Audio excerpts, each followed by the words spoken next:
because yet Kroma and Sama, one of Sam George can Mrebino, and ne when you be on Quebec criminalized when you crack social media, Yatum, but yet Kroma, and somehow do a social media so kind of with the Criminal Investigation Department of the Ghana Police Service to combat cybercrime syndicates.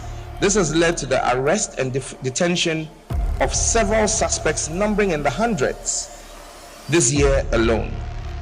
To ensure swift prosecution, we're working closely with the Office of the Attorney General and the Ministry of Justice to establish a specialized court to handle cybercrime issues. Yeah, establish a court we now will be trouble na timu ya da. Yeah, establish a court and now would be doing your watchna. It will come after you. Mr. President say wo and the utu Sam George for son kasadia so no bomb and waka Saudi anie Mr. President wadaro masabio we him before you are the first gentleman of the land.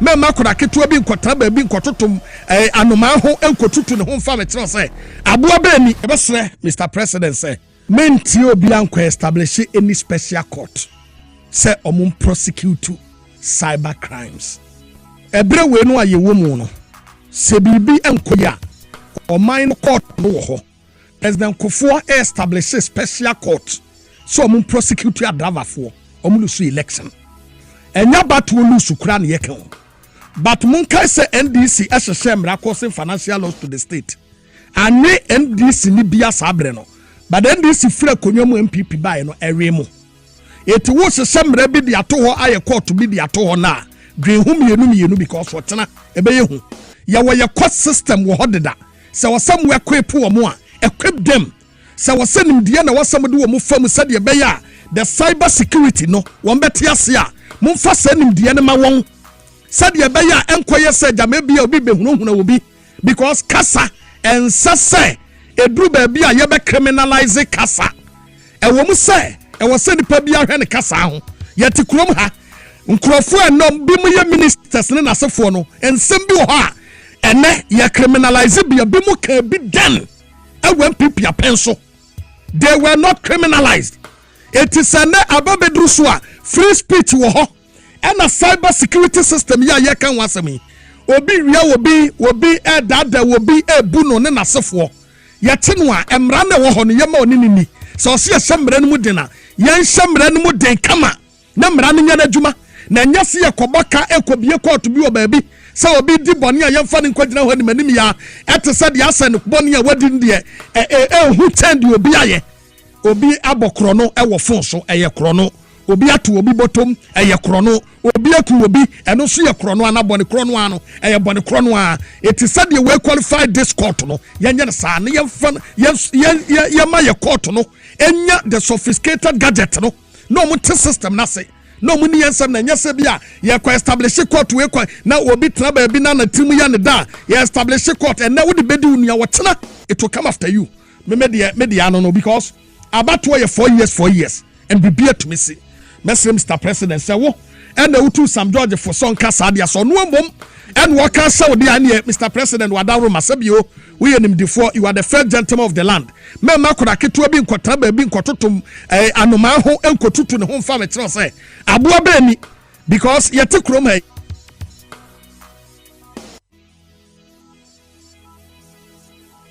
it will make you very careful because you have to chrome and someone one of Sam George can mrebino and when you be on Quebec criminalized when you crack social media yatum but you have to chrome and somehow do a social media so kind of send you bini it's yasramu madaroma ye yo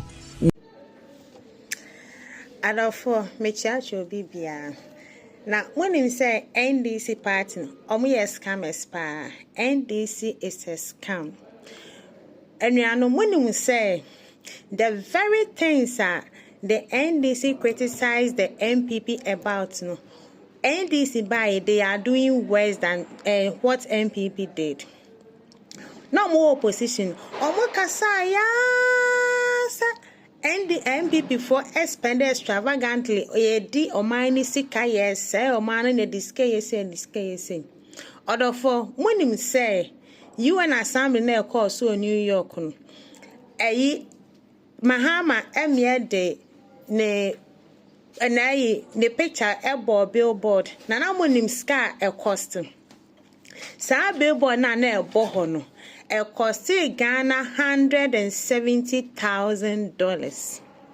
$170,000 no broni nya de free na ibe krampo no Ghana mpo no se o de o picture na say advertisement ko bob billboard so say nye free you pay for it and ask yourself say na enye Ghana nkwa na e course UN assembly no and na enye ye kan say yankwa ba empenifo ahin penifo 2022 from western nipa ahin na hu say ye do mo picture ekokobọ New York billboard so nipa ahin there's a model from NDC ne branding there from bars branding say the model drew New York ho ana nkokọ branding na ye den na sa branding na Mahama picture bebo kakraka no town sitting then a year ma Ghana ye economy then a year ma Ghana ni and so no omoba omano din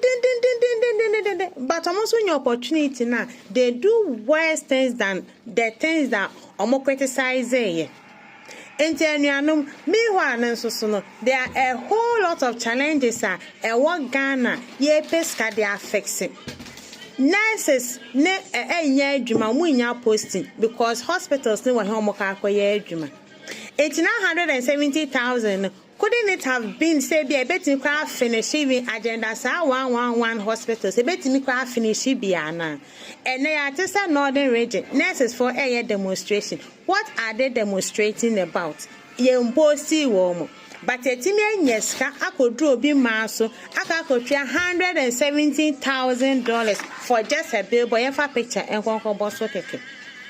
Ghana, are we really serious? It's a really reset agenda na NDC for beshe en bonana. Me say nkokon keten when is it coming up? Because we are still waiting for nkokon keten no.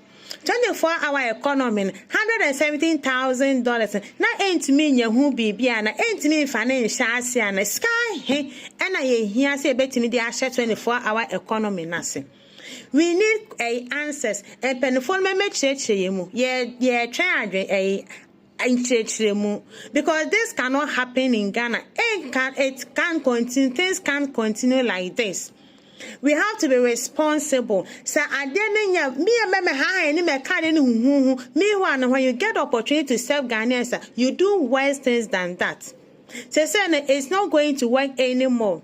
In this for now, the defense ministers now more up with so more comment section. Now someone made church the reason why I was some Mahama I was spending $117,000. I was billboards who we can say New York.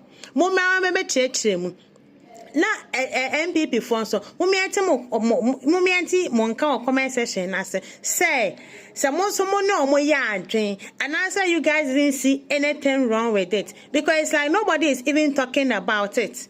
And I saw Makaka Koye and say and Mahama speech of mine then the speech no what did they bring to Ghanaians? I must say I left visa ban na Donald Trump they banned Ghana or more they left visa no.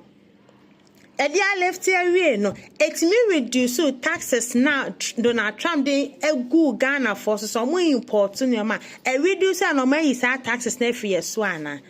These are some of the questions or say it me be say any answers. Na say be I say yeah. I don't know. I don't get it. Comment section because what is going on? No, I don't understand. Sir, why it's also no Africa for any opportunity now. There be any man bros be BOC a kind of Asem. Abra Bruni no didn't find a picture and can't call who be ni.